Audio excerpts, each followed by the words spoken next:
Purihin po mahal ang Panginoon. Praise the Lord. The highest praise, glory, and honor to our loving Savior, Jesus Christ.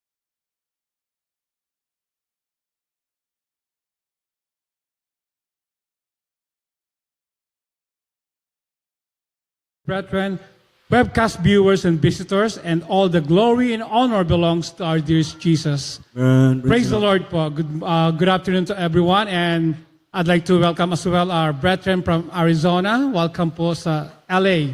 And by the way po, here I am again. Thank you, Lord, for this opportunity. And like what I said, we're here not only to thank all the blessing, but also to thank all the trials. And I praise God because, oh gosh, grabe. Dinurog talaga yung pride ko po dito sa LA. Grabe po. Grabe po pagpapala. Grabe po pagpapala. Alam niyo po, I almost went back to San Francisco last November. Kasi po, dahil po sa, everybody knows here, I'm sure that, that I lost my job last April last year because of my accident. That's why I lost a job. And then after that, I don't have a job from April until November.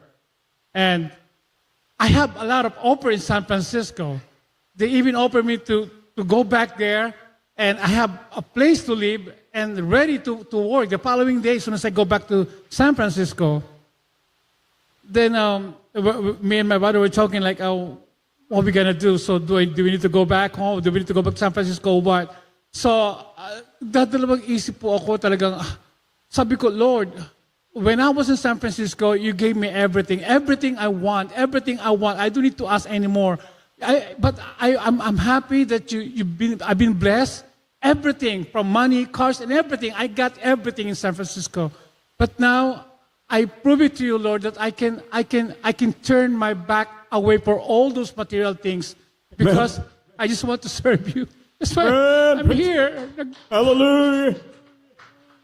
Sabi ko, Lord, sa San Francisco po, although ang tagal ko nakatira sa San Francisco for 15 years, I made so much money po in San Francisco, but I forgot to serve the Lord. Hindi po ako nakakati ng church. Hindi po ako nakakapunta sa simbahan. Lagi po busy ako sa trabaho. Lagi po akong busy sa meeting and everything.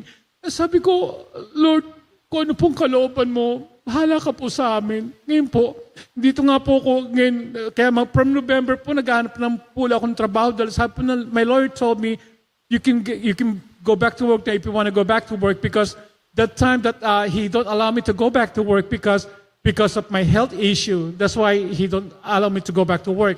But after November last year, he told me, okay, you can look for a job now, but don't look for any hard job that might get you another heart attack and everything. So, from November po, I've been doing all my resumes, submitting all the resume for the airlines, for the hotels and everything, because I have experience with the airlines and I have experience with the hotel. So, every time they see my resume, they always say, oh my God, your resume is very impressive. But after the interview, they will say to me, okay, we just hired somebody yesterday, so good luck on your next endeavor. What? So, lagi pong ganun.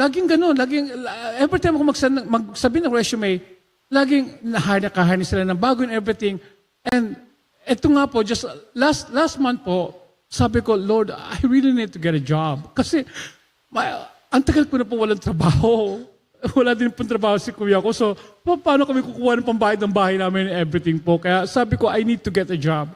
Tapos po, bigla na lang po na, nung last month po, naghahanap po ako ng trabaho uli. And then, puro interview ang inaatinan ko. Lahat po, kabi-kabilang interview po inaatinan ko. Pero lagi po sinasabi na, oh, your resume is very good, you're very impressive with everything, but we already hired somebody here. Okay, so that's fine. So, last week po, nakakita po ako ng trabaho. 3 trabaho po nakita ko last week. Pero po, ito na po naging problema. Pero maganda po yung mga nakita ko po. First po, nagpunta po ako sa Uber. Kasi po yung Uber po, I used to work for Uber, right? But now the Uber company deactivate my account because of my accident. So according to Uber, they're not gonna hire me back unless the case is over. But my case is not over yet. That's why it's still going on. The case is still going on until now. So they're not gonna hire me back. But I met a guy who told me that I can help you get get activated again from Uber. But he's a president of the big company in LAX who owns a lot of limo company. So they're asking me if I can drive Escalade or Suburban. I said, yes, I drove those kind of cars. Because I used to have those kind of cars. The Escalade and Suburban, I used to have that in San Francisco. And then they told me, okay, so just do this. Just give me your license number and then the driving report and everything. And I will do my best. If the Uber activate your account, I will hire you to drive for a limousine here. I said, wow, thank you. Kaya so far, yung pong inaantay ko ngayon. I'm hoping na may bigay po ni Lord sa akin yun. But isa lang po yun. Pero yung pong magandang trabaho kasi po, if I have a chance, I'm going back to Uber. Kasi po, Uber is a easy job. Not only is a big money, but you can also serve God for driving that. Because it's your time. You own your time. That's why I love to go back to the Uber. So now, I'm waiting for that po, hopefully. And then, last week po, I met a Filipino guy who are very, very rich. I never met any Filipino guy like this guy. So, this guy that I met last week, he owns a care home in New Jersey. He owns a care home in New York. He owns a care home in Dallas, Texas. He owns a care home in Chicago, Illinois. He owns a care home in Houston, Texas. He owns a care home here in LA, 3 care home here in LA. He owns 2 care home in Sacramento. He owns care home in San Francisco, 3 care home in San Francisco.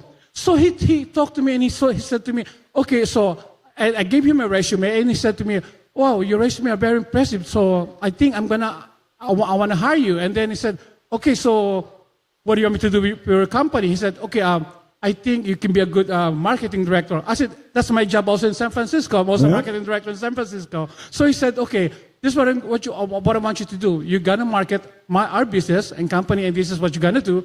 You have to travel all those cities that we own the care home.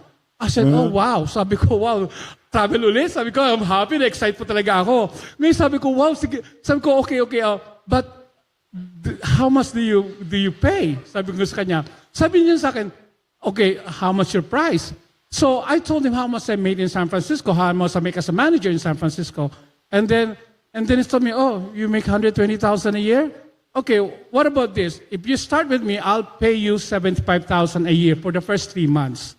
$7,000 a year, $7,000 a year. Then after that, after 3 months, if I like your performance, I'll pay you $150,000 a year. I said, oh my God, praise the Lord. Sabi ko, praise the Lord. Puri po mahal na Panginoon. Talaga pong, sabi ko, Lord, bigay niyo na po sa akin itong trabaho to. Sabi ko, gusto ko pong pasukin itong trabaho to. And yun po sabi niya sa akin, magta-travel lang ako, mag-audit ako ng mga care home nila, ng care home niya pala, and then mag-marketing po ako. Yun po magiging trabaho sa kanya sa marketing director po.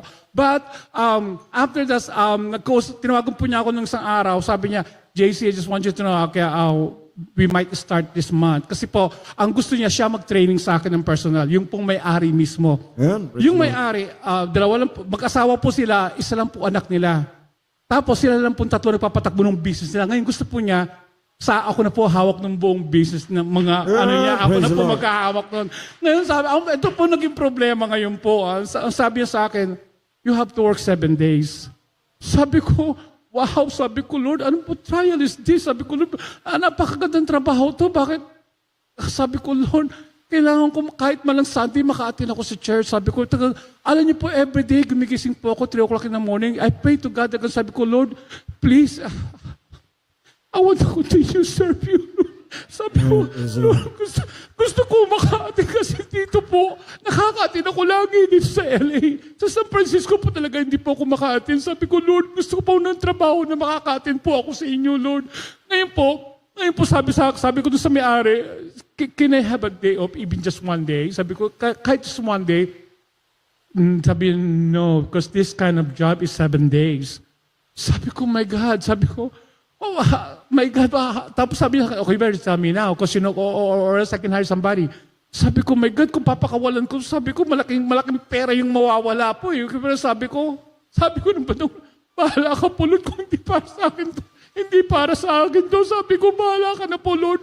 Sabi ko, bahala na po si Lord. Sabi ko, kung bibigay po sa akin trabaho to, sa akin po itong trabaho to. Pero ang sabi po niya kasi, we're gonna start this month. Pero sabi ko po, bahala na po si Lord. So, yun po, nag-usap ko, sabi niya, tatawagan na po niya ako this month kasi po gusto niya siya magte-training sa akin ng personal. I-training daw po niya ako kasi dadalhin po niya ako doon sa mga bawat estate na pag-aari niya na meron mga care home po siya.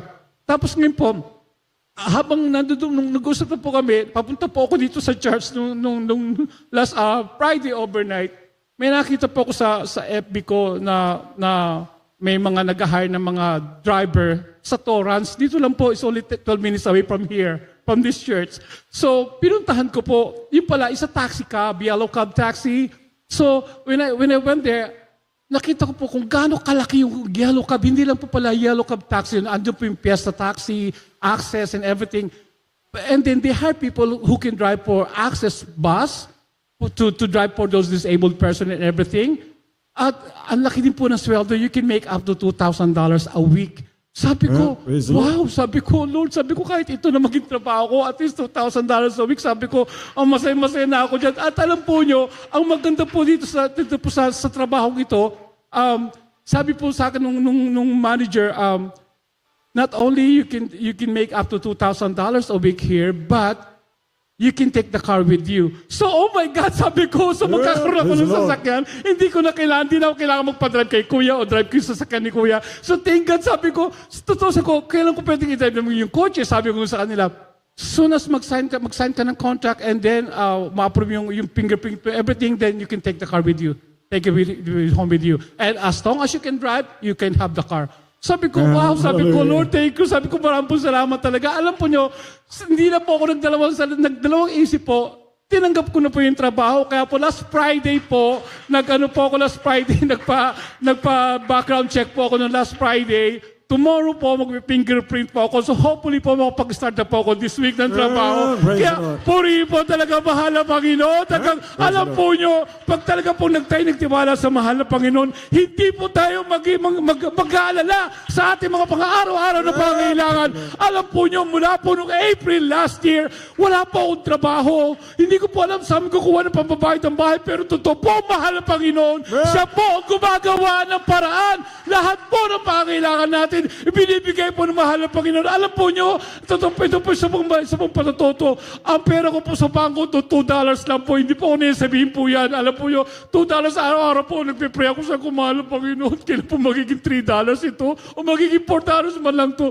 Wala po, umatin po ako dito. Alam po nyo, umiyak po ko kasi, syempre, kikita nyo na naganda-ganda ko. Pero wag lang po sana ako ma-hold up kasi wala po akong pera. Sabi ko, pag na-hold up po ako, makapatayin po ako na wala akong dalang pera. You know, kaya sabi ko, mahal na Panginoon talaga. Puri talaga mahal po. Alam po nyo, minsan po, pupunta ako sa bangko, magbibiro lang ako sa sarili ko. Chikay ko nga to, kung baka maging mahal na Panginoon. Pagpasok ko po ng ATM card ko, may pera po. Sabi ko, oh my God, puri talaga mahal na Panginoon. Alam po nyo, lahat po ng pambayad namin ng bahay, everything, mahal na Panginoon po talaga ang gumagawa niyan. Wala po kaming trabaho, pero binubuhay po kami ng mahal na Panginoon. Kaya po lahat ang kapurihan, kapangyarihan, kalwalatian, tanging sa mahal na Panginoon Jesus lamang po. Thank you.